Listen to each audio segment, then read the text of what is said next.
Boa noite, a paz do Senhor Jesus seja com todos. O Espírito Santo de Deus venha falar aos nossos corações nessa noite. Aqui está um friozinho bom, né? Glória a Deus por isso. Aleluia. Eu quero deixar aqui alguns versículos que se encontram no livro de Mateus, capítulo 13, falando sobre parábolas, né? A parábola do trigo e do joio, né? O trigo e o joio que significa, né? A pessoa, o bom e o mal, o bem e o mal, né? Aleluia. Quero agradecer a Deus porque o Senhor é fiel, né? O Senhor tem nos guardado, tem nos dado sabedoria, nos dado autoridade. Que o Espírito Santo de Deus continue a falar aos nossos corações, a jogar por terra tudo aquilo que não provém dele, a afastar todo o joio, né? Do nosso meio, tirar dos nossos caminhos, tudo aquilo que tenta impedir nosso crescimento com ele, né? Nos dar sabedoria e que venha nos dar cura, né? Libertação, porque só o Senhor, né? Pode nos libertar.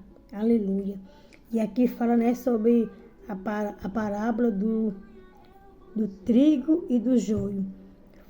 E aqui no capítulo 13 de Mateus, versículo 24, diz assim: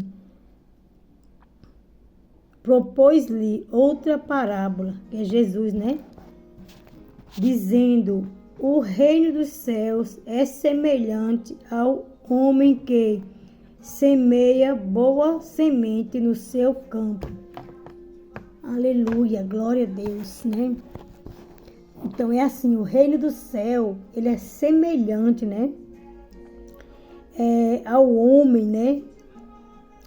Ao que semeia boa semente no seu campo.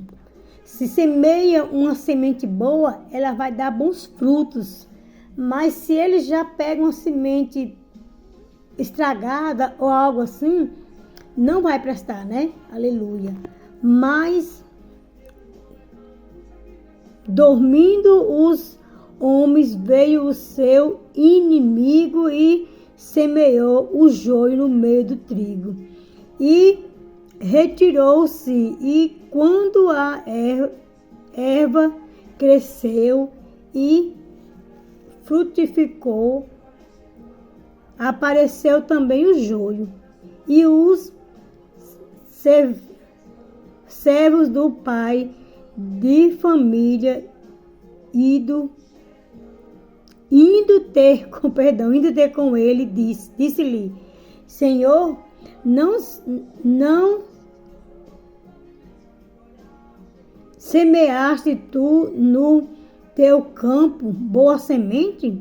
Por que tem então joio? E ele lhe disse: um inimigo é quem fez isso. E os servos lhe disseram: querem, pois, que vamos arrancá-lo? Porém, ele lhes disse: não, para que, ao colher o joio, não arranquem também o trigo com ele. Deixai crescer ambos juntos até a ceifa, e por ocasião da ceifa direi aos ceifeiros: colhei primeiro o joio e atai-o em molho para o queimar, mas o trigo ajuntai-o no meio celeiro. Aleluia. E aqui, no versículo 31, ele também, Jesus vai falar de uma parábola, né? E ele diz assim: as parábolas do grão de mostarda e do fermento. Que é a mesma coisa do joio e do trigo, né? Aquele que semeia coisas boas e aquele que fica ali só fermentando coisas ruins, né? Na vida dos outros, igualzinho o trigo, o joio e o trigo, né? Aleluia. Mas aqui no final, ele vai, a partir do versículo 36, ele vai dar a explicação da parábola do joio.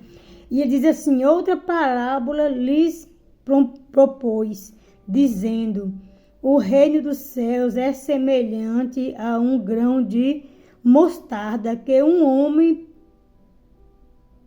pegando ela, semeou no seu campo, o qual é realmente a menor de todas as sementes, mas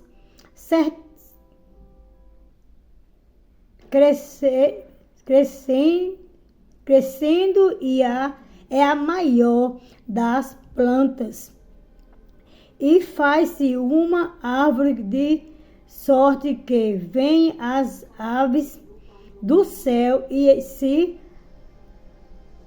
aninham nos seus ramos. Outra parábola lhe disse: o reino dos céus é semelhante ao fermento que uma mulher toma e introduz em 3 medidas de farinha, até que tudo esteja leveado. Tudo isso disse Jesus por parábola. A multidão diz a multidão, né? E nada lhes falava sem parábolas. Aleluia. Tudo que Jesus falava ali com aquela multidão, ele falava o significado por parábolas, né? Aleluia. Para que se cumprisse o que fora dito pelo profeta, que disse: abrirei em parábolas a boca, publicarei coisas ocultas desde a criação do mundo. Aleluia. Explicação da parábola do joio. Versículo 36 do capítulo 13. Então, tendo despedido a multidão, foi Jesus para casa e, chegando ao pé deles, os seus discípulos dizendo: explica-nos a parábola do joio do campo. E ele, respondendo, disse-lhe: o que se semeia a boa semente é o Filho do Homem. O campo é o mundo. A boa semente são os filhos do reino, e o joio são os filhos do maligno.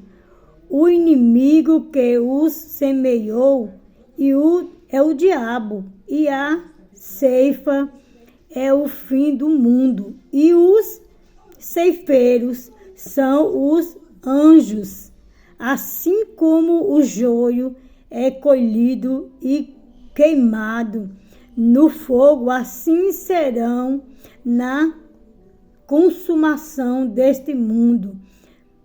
Mandará o Filho do Homem os seus anjos, e eles colherão do seu reino tudo que causa escândalo e os que cometem iniquidade, e lançar-los na fornalha de fogo.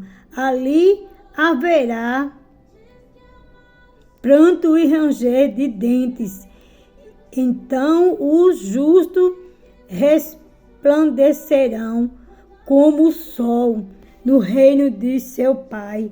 Quem tem ouvido para ouvir, que ouça. Então, que nós não vamos ser, né, o trigo, né? Aleluia. E nem o fermento, que nós não vamos ser aqueles que semeia coisas ruins, né, que faz contenda, que tenta atrapalhar a obra do Senhor.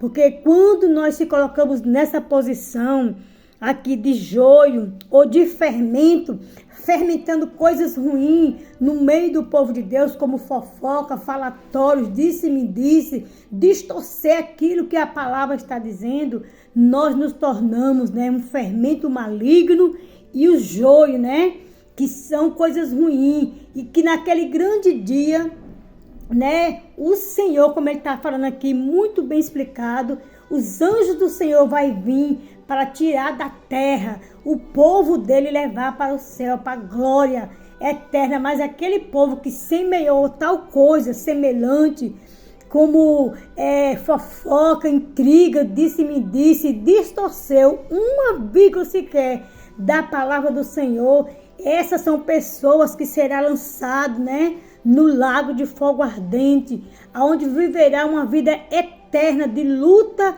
e sofrimento. Muitas vezes as pessoas acham que não existe, né? Que o inferno não existe, mas eu quero dizer para você que essa palavra é verdadeira. Então que nesta noite de hoje nós vamos ser boca de Deus e semear o que é bom, né? Vamos ser como um grão de mostarda, né? Que o que nós falarmos e semearmos aqui na terra venha se expandir, mas coisas boas, né? Assim como aquelas árvores do céu se pôs ali em cima daquela barreira de mostarda, que é tão grande que espalha, não sei se muitas pessoas conhecem pé de chuchu, né?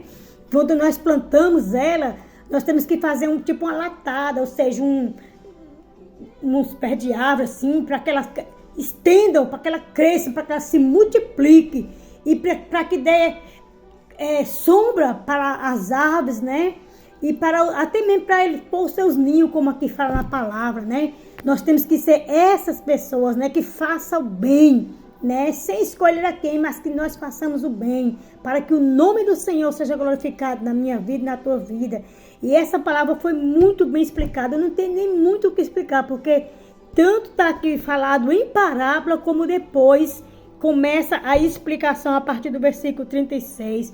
Então, que nós devemos ser os que plantam, né? Semear boa semente na terra, né? Para que nós venhamos glorificar e exaltar o nome do Senhor através da palavra dele e deixar que ele use nossos lábios para fazer coisas boas, né? Para outras pessoas, e que aonde a palavra do Senhor chegar, que haja cura, salvação e libertação, porque é isso que a palavra do Senhor faz quando sai de uma boa semente, né?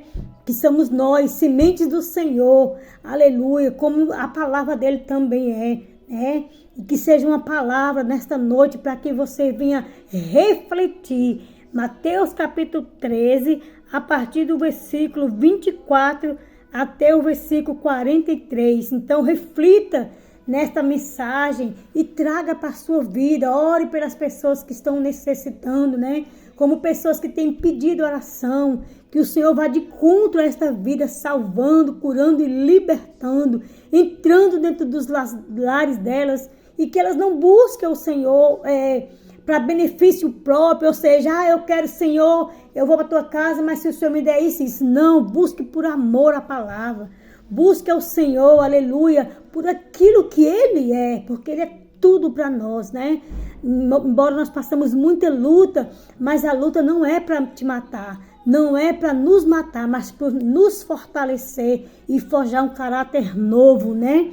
Um caráter a qual a gente não tinha antes. Aleluia, quando nós estávamos no mundo, porque como diz a palavra do Senhor, o mundo jaz o maligno e traz prazeres, traz muitos prazeres, mas depois que passa aquele momento, você olha para trás e fala, meu Deus, por que eu fiz aquilo, né? Quantas vezes você já deve ter se perguntado por que eu fiz aquilo? E feliz o homem e a mulher que nunca precisou dizer isso, né? Por que eu fiz aquilo? Porque tem coisas que você faz, que nós fazemos, que nós olhamos e falamos, como que eu fiz aquilo, né? Mas o Senhor, Ele é um Deus galardoador, né? Ele é grande em poder e misericórdia e sempre está pronto para nos perdoar. Mas que nós não vamos continuar no erro, mas se afastar dele, porque aquilo que nos faz pecar é maligno e é do diabo. Então nós temos que se afastar. desse tipo de coisas, desse tipo de pessoas, né? Porque muitas vezes você está ali na paz e vem uma sementinha ali do mal, tentando introduzir na sua vida e na minha vida para nos tirar do foco. Mas o nosso Deus, que é misericordioso, venha nos resgatar e resgatar também estas vidas, né? Que tem tentado afastar o povo de Deus da casa dele. É que você receba nesta noite a sua cura, paz interior, que você venha ter a certeza do teu chamado, que você é um escolhido, é uma escolhida, e que tudo pode naquele que te fortalece, que é o Jesus Cristo de Nazaré, aquele que nos chamou e nos garante, amém? Que a graça e a paz do Senhor nunca te falte, creia, porque o Senhor é fiel, né? Não importa a luta que você tem passado, que você tem vivido, importa que você é servo e é servo de um Deus vivo e altíssimo. E Ele vai fazer coisas grandes e extraordinárias no meio dos teus e na tua vida. Que o Senhor esteja curando o meu neto, a minha família, a minha casa e a tua família. Que seja para a glória do nome do Senhor. E eu creio que em breve eu vou dar um grande testemunho do que Deus está fazendo na vida do meu neto e na vida da minha família, na minha vida. Porque fiel é aquele que nos chamou, em nome de Jesus. Que a graça e a paz do Senhor seja sempre conosco e que Ele continue nos guardando e nos dando livramento aos nossos filhos e todos aqueles que têm crido nas nossas orações. Amém? O que daria eu e você ao Senhor por todos os benefícios que Ele tem nos dado. Fiquem na paz e que o Espírito Santo de Deus seja contigo. E comigo também.